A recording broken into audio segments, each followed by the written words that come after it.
While making a Fakemon video about new Reggies, I decided to omit a theory about why Galar introduced them, because it would make a good video in its own right.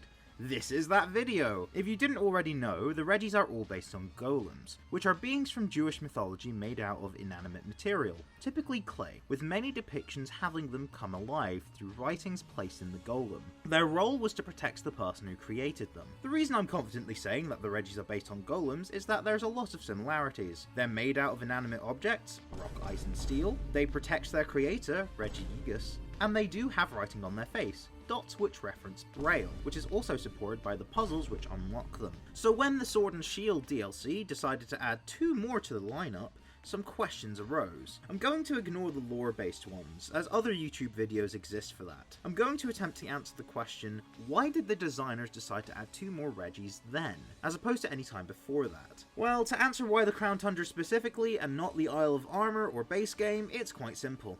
The entire point of the DLC was about obtaining legendaries. If we exclude Zacian, Zamazenta, Eternatus, Kubfu and Urshifu, all of the previous legendaries were obtainable in some form, mostly through Dynamax adventures, although a handful of them were available outside of that, including all of the Reggies. Also, since the master of the Reggies, Regigigas, was introduced in Diamond and Pearl, which were imminently going to receive remakes, it makes sense that they'd add more Reggies to foreshadow this. All of this to say, I think it's rather unlikely, yet still possible, that new Reggies were picked because they had some vague link to Scotland, which is where the Crown Tundra is loosely inspired by geographically. I couldn't find any real link, and Galar as a whole, despite being based on the UK, takes more of an English influence. Chances are, there was probably some combination of the exploration theme resulting in finding the legendaries in the Tundra, and something to do with UK history more broadly that sold the designers on making more Reggies.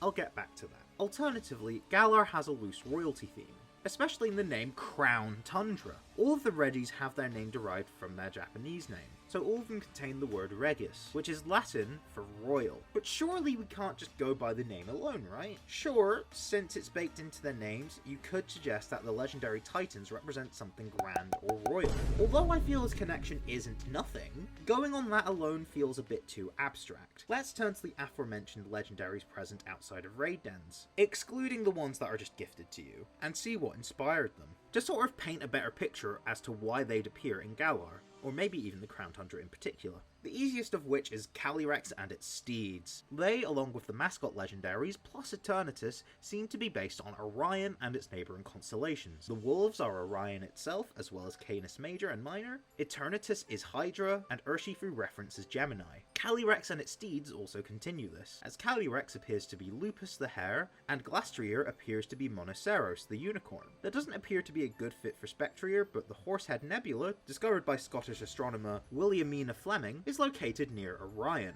and it's kinda spectral looking. I suppose, since stars appear as dots in the sky, that could also rope in the Reggies loosely? But since I brought up one Scottish reference to Spectrier, I might as well say that it's based on other mythical equines, like water horses, a common Scottish myth, and the puka that Brian Boru rode, both being Celtic myths. Glastrier is also based on water horses and the unicorn. Both are also based on the horses that King Arthur rode, in the story Culloch and Olwen. Which makes sense because Calyrex appears to be a king.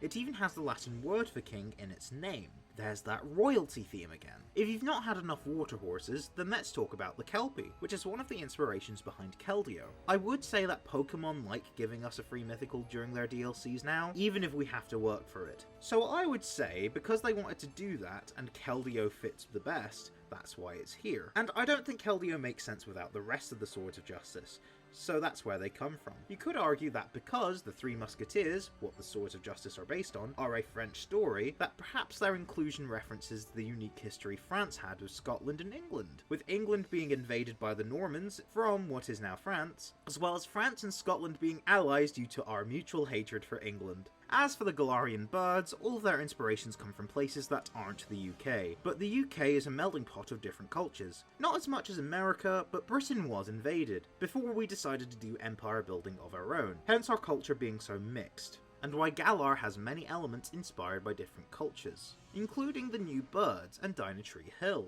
One of the armies that invaded Britain was the Vikings, which I bring up due to their Norse beliefs. An important part of Norse mythology is Yggdrasil, which is a tree that connected to the 9 worlds. I think this is a loose connection, but you could say that a tree that brings together different cultures in the form of some birds, and not only sustains them with fruit, but also has a lot to do with the Dynamax phenomenon, which is the lifeblood of Galar. I think it is for sure a loose adaptation. Tree based on Norse myth, Vikings invade Britain, British connection.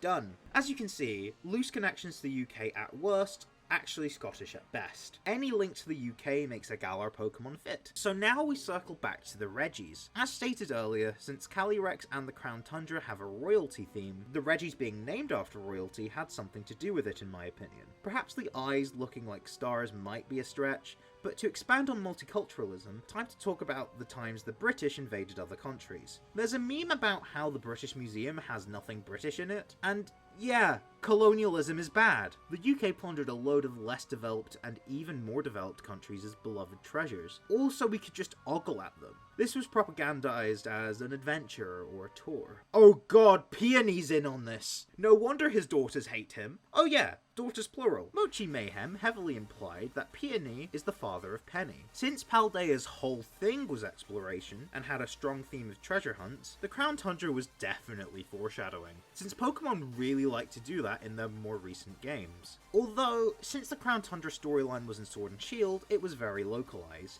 and they could look through it through a slightly different lens. So yes, I'm positing the theory that the Regis appearing in Galar may be a reference to stolen artifacts, which connects with the theme of exploration, which foreshadowed the next generation. All done in a way that references royalty. All done in the final DLC, where the foreshadowing was gonna be due to proximity of releases likely being the most optimal, and the fact they wanted every legendary back. I would say that's comprehensive, but 2 questions still remain. Why Electric and Dragon, and why not do this before?